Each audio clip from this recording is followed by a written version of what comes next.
का स्वागत है आपके पसंदीदा कार्यक्रम शाबाश उत्तराखंड में। आपके साथ मैं हूं सोनाली शर्मा।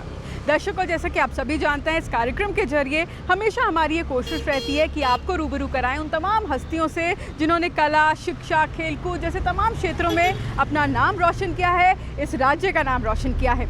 लेकिन आज के शाबाश उत्तराखंड के हमारे इस खास एपिसोड में मुलाकात हम आपकी कराने जा रहे हैं उन तमाम फ्रंट लाइन कोरोना वॉरियर्स से जिन्होंने अपने काम के साथ साथ, अपनी नौकरी के साथ साथ लगातार ये कोशिश की कि किस तरह से ज़रूरतमंदों तक मदद पहुंचाई जा सके। आज हमारे साथ कुछ ऐसे ही लोग मौजूद हैं जो आगे बढ़कर मदद का हाथ बढ़ा रहे हैं।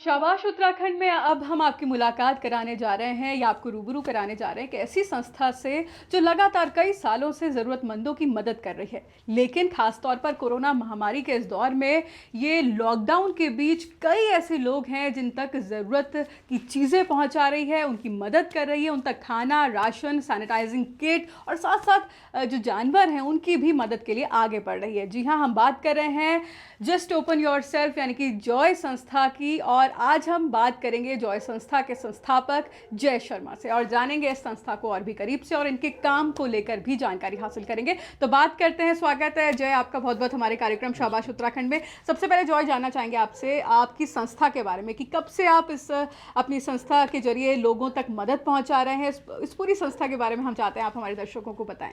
जॉय जस्ट ओपन योरसेल्फ हम लोगों ने 5 साल पहले रजिस्टर करी थी। ये एक यूथ बेस्ड एनजीओ है। यहाँ सारे बच्चे जो हैं वो स्कूल गोइंग और कॉलेज गोइंग बच्चे हैं। और हम लोगों ने स्टार्टिंग में एक्टिविटीज़ जो स्टार्ट करी थी वो थी एजुकेशन, राइट्स एंड हेल्थ के साथ में हमने एक्टिविटीज़ करी थी। उसके बाद धीरे धीरे हम लोगों ने शिफ्ट होना स्टार्ट किया। उसमें हम लोगों ने प्लांटेशन किया, हेल्थ कैंप्स लगाए, ब्लड डोनेशन कैंप्स लगाए। उसके बाद हमारी एजुकेशन काफ़ी सारी ड्राइव्स चली गई थी। तो इस प्रकार हमारा अब हमें 5 साल हो चुके हैं रजिस्टर हुए हुए और हमारी काफ़ी सारी एक्टिविटीज़ इस दौरान चल रही है। तो हम लोग ज़रूरतमंदों जो बच्चे हो गए, लोग हो गए, उन लोगों के लिए राशन प्रोवाइड कर रहे हैं फ़िलहाल। तो कोरोना के जो महामारी इस टाइम चल रही है इस दौरान, तो हमारा बेसिक एजेंडा ये है कि इस दौरान जितना हम लोग लोगों पे राशन पहुंचा सकें और उन लोगों पे उनकी हेल्प कर सकें, उतना हमारा सहयोग रहेगा उनके लिए।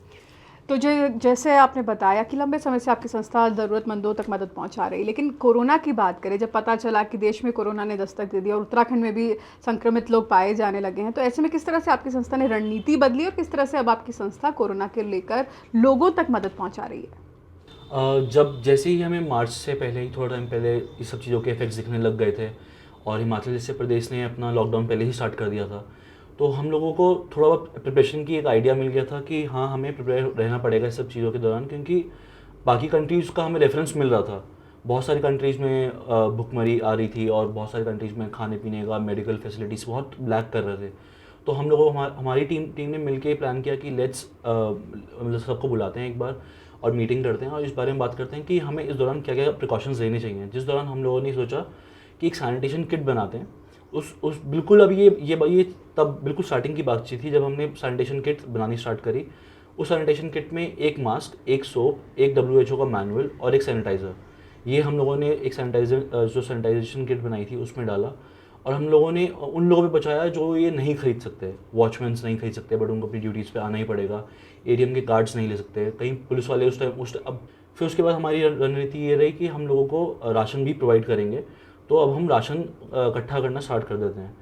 इस राशन कलेक्शन में हमारा बाहर के प्रदेश के लोगों ने बहुत मदद करी। दुबई से काफ़ी फ़ंड आया, सऊदी से काफ़ी फ़ंड आया, हमारा ऑस्ट्रेलिया से आया और कनाडा जैसी कंट्री से बहुत लोगों ने हमें मदद करी कि आप लोग राशन खरीदिए और लोगों को बांटिए। तो हम लोगों ने उसके बाद हमारी एक छोटी सी टीम है, उनको घर पे बुलाया, सैनिटाइजेशन का प्रॉपर ध्यान रखा, सोशल डिस्टेंसिंग का प्रॉपर ध्यान रख के हम लोगों ने इसकी किट्स बनाई। उसके बाद हमारे देहरादून के अंदर लगभग 300 वॉलंटियर्स हैं, जिन 300 लोगों को हम लोगों ने प्रॉपर बताया कि हमारी जो किट्स हैं हम खुद से नहीं बांटेंगे, हम किट्स को कुछ आपके घर देंगे। अगर हमें उस एरिया से फ़ोन आता है तो वो जो आपकी किट है वो आप लोग खुद बांटने जाएंगे। तो इस दौरान हम लोगों ने सोशल डिस्टेंसिंग का पूरा पालन किया और हम लोगों ने पूरे प्रिकॉशंस लिए कि ये प्रॉपर जो सैनिटेशन वाला जो प्रोग्राम है इसका प्रॉपर पालन किया जाए।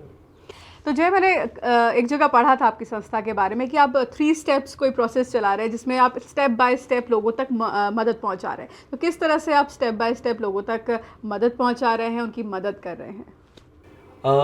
स्टार्टिंग में तो हम लोगों ने पहले रॉ राशन का ही स्टार्ट किया था, बट विद टाइम हम लोगों को रिक्वायरमेंट बीच में हमने लोगों ने देखा कि कुछ लेबर ऐसे हैं जिनके पास तो प्रॉपर चूल्हा है, वो अपना खाना बना सकते हैं, बट बीच में हमें कुछ ऐसे लेबर्स भी मिलनी स्टार्ट हो गई जिनके पास अपना ना राशन है, राशन दे भी देंगे तो बना नहीं पाएंगे क्योंकि उनके पास कुछ बनाने के लिए नहीं है और उनके पास सिलेंडर्स नहीं थे। तो हम लोगों ने फिर प्लान किया कि हम लोग कुक्ड फूड बनाना स्टार्ट करेंगे और हम लोग उस कुक्ड फूड को उन लोगों तक पहुंचाएंगे। तो वही हमारे जो 300 मेंबर्स हैं उन लोगों ने ये नोटिस किया कि कहाँ कहाँ किस एरिया में ज़रूरतमंदों को इस टाइम कुक्ड फूड की ज़रूरत है। तो हमारे 2 तरीके से राशन बट रहे थे, एक तो रॉ राशन उन लोगों को जो अपना खाना खुद बना सकते हैं, और एक कुक्ड फूड उन लोगों के लिए जो लोग अपना राशन नहीं मतलब राशन दे भी देंगे तो नहीं बना पाएंगे। तो हम लोगों ने उन लोगों को राशन देना स्टार्ट कर दिया, जो एक तो कुक्ड फूड था और एक जो रॉ राशन वो था। जी। माइग्रेंट्स की बात करें, हमने देखा अजय पिछले दिनों किस तरह से श्रमिक लोग दूसरे राज्यों का रुख करते नजर आए, पैदल चलते नजर आए। तो किस तरह से राशन और कुक्ड फूड यानी कि पका हुआ खाना भी आप उन लोगों को मुहैया करा रहे हैं? तो इसके बारे में जानना चाहेंगे कि जिनको राशन की ज़रूरत है और जिनको पके खाने की ज़रूरत है, तो कैसे आपने उन तक ये मदद पहुँचाई? ISBT पे हम लोगों को कुछ पता चला था कि कुछ लेबर्स हैं तो वो लोग अपने घर जा रही हैं, तो हम लोगों को वही सोचा कि क्यों ना इन लोगों को यहाँ से राशन दे के भेजा जाए। तो हम लोगों ने राशन के पैकेज बना रखे थे पहले से। हम लोग ISBT गए, वहाँ पर काफ़ी सारे लेबर्स थे, तो हम लोगों ने उन लेबर्स को राशन दिया ताकि वो अपने साथ यहाँ से राशन लेके जा सकें, ताकि जब वो अपने घर पहुँचें तो वहाँ थोड़ा बहुत राशन उनके पास ऑलरेडी उपलब्ध हो। सैनिटाइजेशन एक बहुत अहम मुद्दा है, क्योंकि कई लोग ऐसे हैं जो है जिनको सैनिटाइजेशन का मीनिंग नहीं पता, अर्थ नहीं पता है। तो कैसे आपने अवेयरनेस उन तक पहुंचाई, प्लस जो स्कूल्स हैं, या चलिए स्कूल्स की बात नहीं करते, चौकी हैं, लोगों के घर हैं, उन तक कैसे आपने वहाँ पर सैनिटाइजेशन किया, कैसे उन लोगों ने आपको अप्रोच किया? तो इसके बारे में जानना चाहेंगे। जब हमने राशन का इस दौरान कर ही रहे थे तो उसके बाद हमारे कुछ वॉलंटियर्स के आइडिया आए कि क्यों ना हम सिटी को सैनिटाइज़ करें। तो सिटी के सैनिटाइज़ करने के दौरान ये हुआ कि हम लोगों ने जो सैनिटाइजेशन की जो मशीन्स होती हैं वो बाय करी, साथ में हम लोगों ने उसका लिक्विड बाय किया। उसके बाद हमारी टीम बस्तियों में, साथ साथ में police stations, petrol pumps and as well as जो बाहर पुलिस स्टेशंस जो बाहर हमारे इस टाइम चौकी लगी हुई हैं रोड्स पे, उन सारी जगहों में हम लोगों ने सैनिटाइजेशन किया। हमारे सारे वॉलंटियर्स के घर, काफ़ी सारे लोगों के घर में हमने सैनिटाइज़ किया, फ्री ऑफ कॉस्ट किया ये सब हमने। और इस दौरान सबसे बेस्ट पार्ट ये था कि लोगों ने हम लोगों ने चार्ज तो नहीं किया, बट लोगों ने खुद से आगे बढ़ के हम लोगों को राशन दिया कि ये राशन हमारी तरफ से है, कि ये राशन आप उन लोगों को दीजिएगा जो ज़रूरतमंद लोग होंगे। तो काफ़ी लोगों ने काफ़ी हमारी सपोर्ट करी है इस दौरान, सब लोगों का काफ़ी सपोर्ट रहा। और हम लोगों ने WHO की एक मैनुअल दी थी जिसके अंदर जो हिंदी में प्रिंट थी, तो हम लोगों ने ये जो मैनुअल है ये बस्ती में काफ़ी डिस्ट्रीब्यूट कराई, ताकि क्योंकि ये तबका ऐसा है जिन लोगों को अवेयर करने की बहुत ज़रूरत है। तो जो WHO की मैनुअल थी, एक वो राइट सोर्स है जिससे हमें नॉलेज होनी चाहिए कि क्या करना है क्या नहीं करना चाहिए। तो WHO की मैनुअल हमने हिंदी में प्रिंट करवा के थ्रू आउट बस्तीज में बंटवाई और उनको किट्स प्रोवाइड कराई साथ में, कि आप लोगों को इन सब चीज़ों का प्रिकॉशंस लेना पड़ेगा और ये सब चीज़ें मिथ हैं, इस सब चीज़ों को आप फॉलो मत कीजिए। तो ये इस पूरे दौरान हम लोगों ने पूरी सिटी सैनिटाइज़ करी, और अभी भी हमारी टीम जा रही है और ऑन रेगुलर बेसिस। अभी हम लोगों ने काफ़ी सारे NGO से फ़ोन आ रहे थे कि हमारे ऑफिस रीओपन हो गए हैं, आप प्लीज़ हमारा ऑफिस सैनिटाइज़ कर दीजिए। तो हमने काफ़ी सारे ऑफिस है देहरादून के अंदर, उनको भी सैनिटाइज़ किया है। हमने ड्रोन के बारे में भी सुना है कि आपने ड्रोन की मदद लेकर भी लोगों तक राशन पहुंचाया, खाना पहुंचाया। तो ये किस तरह से आपने किया, और इसकी काफ़ी सराहना भी हुई है, हमने सुना है। जो ड्रोन वाला एक एक्सपेरिमेंट था, ये एक एक्चुअली हमारी टीम के पास कुछ ड्रोन्स हैं, काफ़ी हैवी ड्रोन्स हैं। तो हम लोगों ने ऐसे ही प्लान किया कि एक दिन कुक्ड फूड घर में बना हुआ था, तो हम लोगों ने प्लान किया कि क्यों ना कुक्ड फूड को, इसकी जो वेट है वो लगभग 2 किलो तक उठा लेता है, तो क्यों ना इसके अंदर थोड़ा सा कुक्ड फूड रखा जाए। और हमारे बगल में ही, मेरे घर के ऑफिस के बगल में ही एक हमारे वॉलंटियर घर है, और वहाँ तक हम उसे डिलीवर करते हैं। तो हमारा एक्सपेरिमेंट बिल्कुल सही निकला और हम लोगों ने ड्रोन के नीचे अपना पैक्ड फूड बांधा और उसको ड्रोन के थ्रू भेजा और उसके बाद उसकी छत पे लैंड करवाया और उसने वहाँ पर अपना अनपैकेजिंग करी और उसके बाद ड्रोन वापस आया और लगभग हमने दिन भर में लगभग 20 पैकेजेस को हमने डिलीवर किया अपने आसपास के 3 किलोमीटर के रेडियस के अंदर। तो हमारा ये जो एक्सपेरिमेंट था ये बिल्कुल सही रहा और सबसे बेस्ट पार्ट है कि हम सोशल डिस्टेंसिंग का अच्छे से पालन कर पा रहे हैं और टेक्नोलॉजी का पूरा उपयोग हो पा रहा है इस दौरान और हमें यही ज़रूरत है कि इस दौरान हम टेक्नोलॉजी का जितना उपयोग कर सकें और प्रिकॉशंस ले सकें उतना अच्छा रहेगा। तो हम लोगों ने रॉ राशन भी हम लोगों ने ट्राई किया कि छोटे किड्स जो हैं रॉ राशन की वो जा पाए, वो गई, बट हम लोगों ने उसके बाद रॉ राशन ज़्यादा नहीं भेज पाए बिकॉज रॉ राशन की जो वेट है वो बहुत ज़्यादा है। तो इसलिए हमने कुक्ड फूड में ही ज़्यादा हम लोगों ने ये जो हमारा एक्सपेरिमेंट है ये यूज़ किया और ये बहुत सक्सेसफुल रहा इस दौरान। बिल्कुल। तो लगातार आप काम कर रहे हैं, लेकिन अगर एनिमल्स की बात यहाँ पर की जाए तो बेजुबां अपनी परेशानी नहीं बता पाता। ऐसे में किस तरह से आप लोगों ने जो एनिमल्स है, जो जानवर है, उन तक खाना और उन तक पानी पहुँचाया? सुबह शाम किस तरह से आपके वॉलंटियर्स उनको लेकर काम करते रहे? हमारे कुछ मेंबर्स हैं जो बहुत एनिमल लवर हैं, उन लोगों को जानवरों से बहुत प्यार है। तो इस दौरान उन लोगों का ये आइडिया था कि क्यों ना हम जानवरों के लिए कुछ करें। तो हमारी टीम ने मिलके और कुछ बाहर के लोगों ने सब ने मिलके हमारे साथ कंट्रीब्यूट किया और हम लोगों ने जो स्ट्रीट एनिमल्स हैं जैसे डॉग्स हो गए और काव हो गए और इन सब के लिए हम लोगों ने खाना इकट्ठा करना स्टार्ट किया। सरकार की तरफ से हम लोगों को चारा रेगुलर बेसिस पे मिलता था 100 किलो। हम लोग जो गायें रोड पे घूमती हैं उन लोगों को हमने चारा डालना स्टार्ट कर दिया। हमारे काफ़ी सारे मेंबर्स हैं, अलग अलग हमने एरियाज़ बना लिए जिस एरियाज़ के अकॉर्डिंगली हमारे मेंबर्स ने डॉग्स को उनका फूड डालना स्टार्ट किया डेली बेसिस पे, उनको पानी देना स्टार्ट किया। और एक हमारे मेंबर हैं जो आईएसबीटी के पास रहते हैं, उन्होंने आशा रोटी की तरफ जाके बंदरों को भी खूब सारा मतलब वहाँ जाके भी उनको खाना प्रोवाइड किया, उनको केले दिए, चने डाले। तो काफ़ी सारे एरिया में हमारे वॉलंटियर्स हैं जो एनिमल लवर हैं जिन्होंने खूब काम किया इस दौरान। गाय हो गया, कुत्ता हो गया या बंदर हो गए, सब हर जानवर को उन्होंने इस टाइम ट्रीट किया। कुछ जानवरों को चोट भी लगी हुई थी, तो बाकी एनजीओ की जो एनिमल के जो एनजीओ वाले एनजीओज हैं उन लोगों की मदद लेके वो उनको भी ट्रीट किया गया इस दौरान।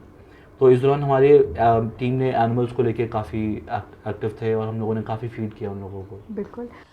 तो जय ये भी जानना चाहेंगे, लोग आपको कैसे अप्रोच करते हैं जिनको मदद चाहिए होती है, जो परेशान होते हैं, किस तरह से किस प्रोसेस के थ्रू या किस तरह से वो आप तक पहुंचते हैं, आपके वॉलंटियर्स तक पहुंचते हैं ताकि जल्द से जल्द आपके जरिए, आपकी संस्था के जरिए मदद उन तक पहुंच सके? मैम यूजली तो हमारा जो प्रोसेस है वो सोशल मीडिया मार्केट पूरा सोशल मीडिया है। सोशल मीडिया में ये होता है कि हमारा जो फेसबुक पोस्ट हो गया, इंस्टाग्राम हो गया, हमारे बाकी जो वर्ड टू माउथ हो गया, एक्चुअली जितने भी इस दौरान हमारे मेंबर्स हैं सब लोगों ने काफ़ी अच्छा अपना मतलब अच्छे से हमारी जो न्यूज़ थी बहुत अच्छे से स्प्रेड करी। व्हाट्सएप पे हम हमारे काफ़ी सारे मेंबर्स को पहुंचा। इवन हमें बाद में पता चला कि हमारी जो वेबसाइट है उसको बहुत अच्छे से फॉलो अप लिया गया है फॉरेन के काफ़ी लोगों से। मतलब बाहर के काफ़ी लोगों ने, फॉर एग्जांपल हम कहीं कनाडा, ऑस्ट्रेलिया, कई कंट्रीज़ में से हमारे लोगों ने हमारी वेबसाइट चेक करी जिसमें हमारे अलग से टैब है कोविड-19 का, उसमें हमने बताया कि हम ये सब काम कर रहे हैं। तो उन लोगों ने काफ़ी डोनेट किया। काफ़ी सारे लोगों से हमारी रिक्वायरमेंट्स आई कि आप लोगों को किस चीज़ की स्पेशल रिक्वायरमेंट है, हम लोग आपको वही रिक्वायरमेंट आपके घर तक पहुँचाएँगे। तो काफ़ी सारे लोगों ने हमें घर तक हमें राशन पहुँचाया, रॉ राशन। कई लोगों ने हमें जानवरों का सामान पहुँचाया कि हमारी तरफ से आप प्लीज़ करिए। तो सोशल मीडिया और साथ साथ हमारा जो वेबसाइट है उन सब ने और व्हाट्सएप ने मिलके काफ़ी सहयोग किया। हम लोगों ने टेक्नोलॉजी का काफ़ी अच्छे से यूज़ किया जिस कारण काफ़ी लोग हम तक पहुँच पाए और हम भी लोगों तक पहुँच पाए और हम काफ़ी लोगों की मदद कर पा रहे हैं इस दौरान। बाज़ार खुला है काफ़ी हद तक, एक जगह से हम दूसरी जगह तक जा सकते हैं, लेकिन इस बीच अब लोग किस तरह से मदद की उनको किस तरह से दरकार है, अब किस तरह से आप अपना काम जारी रख रहे हैं, किस तरह से लोगों तक मदद पहुंचा रहे हैं? क्योंकि अब काफ़ी हद तक तो लोगों के पास एक सपोर्ट है, पर फिर भी कौन वो लोग हैं जिन तक आपको मदद पहुँचानी होती है इस वक्त? शिफ्ट जरूर बिल्कुल थोड़ा सा शिफ्ट तो आया ही है क्योंकि हमारे कुछ लेबर्स जो थे वो सब वापस जा चुके हैं दिल्ली और यहाँ अपने अपने गांव जा चुके हैं। बट अभी भी मेजर प्रॉब्लम अभी भी रुकी नहीं है। बहुत सारे लोगों को अभी भी राशन की बहुत ज़रूरत है और साथ ही साथ पहले तो हमें जो थोड़ा लेबर वाले लोग थे उन लोगों से रिक्वायरमेंट आ रही थी, बट अब हम देख रहे हैं लोअर मिडिल क्लास फैमिलीज जो नहीं बोल पा रही थी, अब उन लोगों के हमें आ रहे हैं, कॉल्स आ रही हैं कि हमें राशन चाहिए, और उनको अच्छा नहीं लगता कि हम कोई छोटा मोटा राशन दें, तो अब उनके लिए प्रॉपर राशन बन रहा है जिसके अंदर हम कपड़े धोने का साबुन से लेके उनके नहाने का और shampoo and as well as जितना भी हम राशन दे सकते हैं वो सारा राशन उनको जा रहा है। तो हम लोगों ने उस दौरान बहुत केयरफुली उन्हीं लोगों को राशन दिया जिन लोगों को एक्चुअल ज़रूरत है। और अब हमें रिक्वायरमेंट्स काफ़ी सारी आ रही है कि अब बहुत सारे बस्तियों से हमें फ़ोन आ रहे हैं कि हमें राशन की अब ज़रूरत है। बहुत सारी लोअर मिडिल क्लास फैमिलीज़ हैं जो नहीं बोल पा रही थी, अब उनके फ़ोन्स आ रहे हैं कि अब हमें राशन दे दीजिए। तो ऐसे बहुत सारे लोग अब निकल के बाहर आ रहे हैं जिनको राशन की बहुत ज़रूरत है। तो जैसा कि जो है आपने बताया कि 300 से ज़्यादा लोग आपके साथ जुड़े हुए हैं आपकी संस्था के साथ। अब ऐसे में एक चुनौती कहीं न कहीं एक चैलेंज ये भी है कि खुद को भी सुरक्षित रखना है, और खुद को रख पाएँगे तभी आप दूसरों की मदद कर पाएँगे। तो किस तरह से आप और आपकी पूरी टीम खुद का ख़्याल रखती है, सैनिटाइज़ेशन, सोशल डिस्टेंसिंग, तो कैसे आप लोग इस चैलेंज को कहीं न कहीं ये जो बेसिक और बहुत इम्पोर्टेंट चैलेंज है इसका ध्यान रखते हैं? पहले तो हमने सबसे पहले हमारी इसी बात पे मीटिंग हुई थी कि हम लोग खुद से अपना कैसे प्रिकॉशन ले सकते हैं, क्योंकि जब तक हम लोग ठीक नहीं रहेंगे हम दूसरों की मदद नहीं कर पाएंगे। तो हमारी पहली मीटिंग में यही बातचीत चली कि हम कैसे प्रिकॉशंस लें। तो हमने पहले जो स्टेप लिया वो यही था कि हम लोग जितनी हमारी टीम है उनसे सिर्फ 6 या 7 लोग ही काम करेंगे फील्ड पे, सोशल डिस्टेंसिंग का प्रॉपर पालन करेंगे, और सैनिटाइजेशन के दौरान हम लोग अपना भी सैनिटाइजेशन का ध्यान रखेंगे कि प्रॉपर हम लोग अच्छे से सैनिटाइजेशन यूज़ करें, और साथ साथ में किसी के घर जा रहे हैं तो वापस आने के बाद पहले घर के अंदर ना एंटर करें, थोड़ी देर पहले अपने बाहर कपड़े रखें, वॉश करें, उसके बाद टीम आपस में एक डिस्टेंस मेंटेन करके रखें। तो इस दौरान हम लोगों ने इसी का अच्छे से पालन किया है, और इस दौरान हमारी टीम ने प्रॉपर ध्यान एक दूसरे का ध्यान रखा है कि कोई भी किसी को किसी तरीके की ज़रूरत पड़े तो उसको मिले, और किसी को सबका टेम्परेचर चेक हुआ है थ्रू आउट। अगर वो ऑफिस में आ रहा है तो उसका टेम्परेचर चेक होगा, तब वो जाके ऑफिस में काम कर सकता है। Proper mask, hand gloves use हुए हैं जिस दौरान हमने राशन किट्स बनाई हैं ताकि किसी और को दिक्कत ना आए हमारी वजह से। तो टीम ने आपस में अच्छा कोऑर्डिनेशन करके, और सिर्फ 4-5 लोग ही हम लोग ये ऑन फील्ड काम कर रहे थे, उसमें से भी हम लोगों ने दो लोग अलग डिवाइड कर रखे थे। 2 लोग सैनिटाइजेशन कर रहे थे, 3-4 लोग हमारे राशन का किट्स बना रहे थे। तो टीम अलग अलग चीज़ों के लिए डिवाइड कर रखी थी। ओके। आप एक लंबे समय से काम कर रहे हैं, और लॉकडाउन की खास तौर पर अगर बात की जाए तो कौन कौन से ऐसे वो मोमेंट्स थे जो आपको हमेशा याद रहेंगे, जहाँ पर लोगों ने वाकई आपको सराहा, आपके काम को सराहा, और हमेशा आपको दुआएं दी? तो कई ऐसे इंस्टेंसेस होंगे जो आप हमेशा याद रखेंगे। तो सबसे हमारे लिए जो हमारा सबसे दिल के करीब मोमेंट है वो ये है कि जब हम लोगों ने सैनिटेशन करना स्टार्ट किया लोगों के घरों में, पुलिस वालों के जो चौकी है वहाँ पर, तो उनकी तरफ से हमें बहुत अच्छा रिस्पांस मिला। और रिस्पांस ये था कि लोगों ने हमें अपने अपने घरों में, जब उनके घर हम सैनिटाइजेशन करने गए तो लोगों ने हमें अपने घरों से राशन दिया कि ये राशन आप हमारी तरफ से लेके जाइए और ज़रूरतमंद लोगों तक पहुँचाइएगा, और अपने घर से बिल्कुल खाली नहीं जाने दिया, और हमें खूब खिला, वहाँ पर अगर दोपहर में पहुँच रहे हैं तो खाना खिला के भेज रहे हैं। इवन पुलिस वालों ने, सबसे बेस्ट ये रहा हमारे वॉलंटियर्स, अगर पुलिस वालों की जो जहाँ उनकी ड्यूटी लगी वहाँ चौकी पे जब हम सैनिटाइज कर रहे थे तो उनके लिए सरकार ने खाना भेजा था, तो वो खाना वो हमें देते थे कि आप प्लीज़ आए हैं तो आप प्लीज़ यहाँ से हमारे साथ बैठ के खाइए और खा के जाइए यहाँ से। तो पुलिस की तरफ से हमें बहुत एक अच्छा वार्म वेलकम मिलता था, लोगों के घरों से हमें एक बहुत वार्म वेलकम मिलता था कि आप आए हैं हमारे घर सैनिटाइज करने के लिए, तो आप ये लेके जाइए। साथ हमारे साथ एक लेडी हैं जो एनिमल एक्टिविस्ट हैं, संगीता नेगी जी। तो इस दौरान उनका थोड़ा सा हालत ठीक नहीं थी क्योंकि उनके यहाँ 16 डॉग्स हैं उनके घर के अंदर, और जो स्ट्रीट डॉग्स हैं, और उनको वो फीड करती हैं। तो इस दौरान इतना वो नहीं कर पा रही थी, बट उन्होंने हिम्मत नहीं हारी, 16 डॉग्स को रेगुलर बेसिस पे फीड कर रही हैं, साथ साथ में अपना ध्यान भी रख रही हैं, काफ़ी एजड है वो। तो हमने उनकी सिचुएशन देखी तो हमें लगा कि अगर ये कर सकती हैं तो हमें फॉर श्योर करना चाहिए। हमारी रिस्पॉन्सिबिलिटी बनती है कि इस दौरान हम सबको एक साथ मिलके कुछ ना कुछ अच्छा करना चाहिए जो हम बाकी लोगों के काम आ सकें। तो इस दौरान हम लोगों ने सैनिटेशन के दौरान हम लोगों ने देखा कि बहुत वार्म वेलकम पुलिस वाले कर रहे हैं हमारे लिए, लोग कर रहे हैं। संगीता नेगी जी एक हमारे लिए बहुत बड़ा इंस्पिरेशन थी। तो ऐसे बहुत सारे लोग हैं जिन लोगों ने हमें बहुत खूब प्यार दिया। जब हम उनके लिए राशन देने गए, खूब उनकी आंखों में आंसू थे कि फाइनली कोई हमारे लिए सोच रहा है, हमारे लिए कोई कुछ लेके आया है। तो बहुत टची मोमेंट था इस दौरान हमारे सब लोगों के लिए। जैसा कि हम सभी जानते हैं कि कोरोना अभी आसानी से जाने वाला नहीं, हालांकि हम सभी ये दुआ करते हैं कि इस महामारी से हम सभी को जल्द से जल्द मुक्ति मिले, लेकिन कहीं ना कहीं कोरोना के साथ हमें जीना पड़ेगा। ऐसे में अब आगे की रणनीति आपकी और आपकी संस्था की क्या है? किस तरह से आगे भी आप राहत पहुंचाते रहेंगे, ज़रूरत की चीज़ें लोगों तक पहुंचाते रहेंगे? तो किस तरह से आगे की प्लानिंग अब आप लोग कर रहे हैं? अब थोड़ा-सा हमें प्रिकॉशंस लेने की बहुत ज़रूरत है। तो अब हम लोगों को अवेयर करना चाहेंगे फिर से कि आप थोड़ा-सा अभी चीज़ें थोड़ी सरकार ने ढील दी है, इसका मतलब ये नहीं कि आप वापस मार्केट में भीड़ करेंगे या ऐसे कुछ करेंगे। तो हम लोगों को हमारी अवेयरनेस कैंपेन्स फिर से चलेंगी और साथ-साथ राशन का अभी भी बहुत रिक्वायरमेंट है। तो हम राशन को लेके अभी भी हम नहीं काम रोकेंगे अपना। हम राशन का काम करते ही रहेंगे और जैसे आपको पता है कि सैनिटाइजेशन एक ऐसी चीज़ है जो अभी नहीं रुकेगी। मुझे लगता है और 1 साल भी सैनिटाइजेशन होता ही रहेगा लगातार पब्लिक प्लेसेस में। तो हमारा ये हम अपनी एज अ ड्यूटी मानते हैं कि हम लोग सैनिटाइजेशन, राशन, साथ में बाकी जितना ये काम है, हम लोग ये सारा एक रेगुलर बेसिस पे करें और इसे हम एक चेन जो है वो उसे तोड़े ना, ताकि हम रेगुलर बेसिस पे लोगों पे राशन पहुँचा सकें, लोगों के घर सैनिटाइज कर सकें और हम लोगों को अवेयर कर सकें कि आप लोगों को काफ़ी एक लंबे वक्त तक आप लोगों को सैनिटाइजेशन का और एक ये जो डिस्टेंस का पालन करना पड़ेगा, क्योंकि ये चीज़ अभी रुकने वाली नहीं है। हमें प्रिकॉशंस बहुत लंबे दौर तक लेने पड़ेंगे। तो जय, बहुत बहुत शुक्रिया, आप हमारे साथ इस कार्यक्रम में जुड़े, इस कार्यक्रम का हिस्सा बने और हम यही उम्मीद करेंगे कि कोरोना का ये समय तो जल्द से जल्द बीत जाए, लेकिन आप जो ज़रूरतमंदों की सेवा कर रहे हैं निरंतर, ये काम आप हमेशा जारी रखें। शुक्रिया हमारे साथ जुड़ने के लिए।